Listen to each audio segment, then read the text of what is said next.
Hello bachcho. Let's see this question. In a reaction 2A plus product giving product, the concentration of A decreases from 0.5 molar to 0.4 molar in 10 minutes. The average rate of the reaction during this interval is option 1 0.01 mole per minute, option 2 0.001 mole per minute, option 3 0.05 mole per minute, option 4 0.005 molar per minute. So इस question को समझने के लिए सबसे पहले हमें इस question से रिलेटेड की कॉन्सेप्ट को समझना पड़ेगा।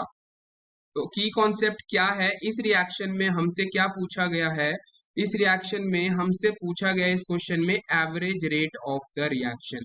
सो यहाँ पे हमें दिया हुआ है 2A forming product. So average rate कैसे निकाला जाता है?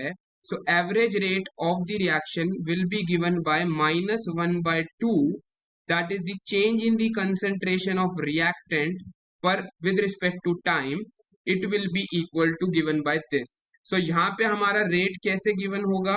Rate will be equal to -1/2, that is concentration A2 minus A1, that की reactant की concentration में कैसे change आ रहा है, divided by T2 minus T1। ठीक है, तो यहाँ पे हमें क्या गिवन है कि जो रिएक्टेंट A है उसकी कंसंट्रेशन 0.5 मोलर थी पहले हमारे टाइम T1 पे, फिर 0.4 मोलर हो गई है टाइम T2 पे, और यहाँ पे हमें दे रखा है T2 minus T1, it is nothing but 10 minutes. 10 minutes में इतनी कंसंट्रेशन का डिक्रीज हमें देखने को मिल रहा है। तो अगर हम यहाँ से रेट निकाल के लेके आएंगे, that is average rate will be -1/2। अब A2 हमारा क्या हो गया 0.4 मोलर, माइनस A1 हमारा हो गया 0.5 मोलर, डिवाइडेड बाय टाइम हो गया हमारा 10। सो इट विल बी -1/2, ये हमारा यहाँ से आ रहा है -0.1 divided by 10, minus and minus got cancelled.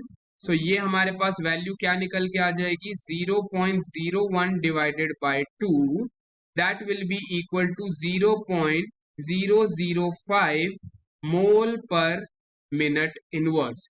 Hence हमारा करेक्ट आंसर क्या हो गया है? Option number 4 0.005 mole per minute. I hope you understood it well. All the best. Thank you.